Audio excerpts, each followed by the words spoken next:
السلام علیکم ورحمۃ اللہ وبرکاتہ۔ آج کا عنوان اور ٹاپک ہے بیوی سے صرف اللہ کے لیے محبت کرو۔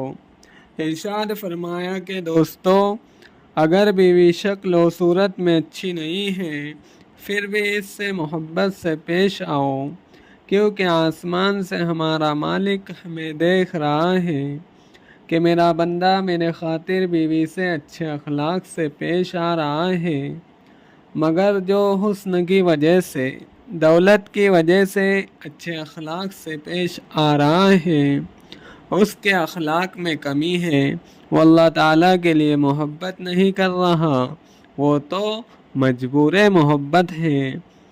جیسے ساجد ایک شاعر تھا، وہ اپنی بیوی سے بہت محبت کرتا تھا۔ اس کی بیوی چلی گئی میکے کے معنی ماں کے گھر۔ ساجد صاحب نے رات کو تنہائی میں تارے گنے، پھر صبح اس باغ میں گئے جس میں میاں بیوی جاتے تھے، تو اس وقت انہوں نے یہ شعر بنایا: ساجد آج تنہا چمن کو گئے تھے، بہت ان کے نقش قدم یاد آئے۔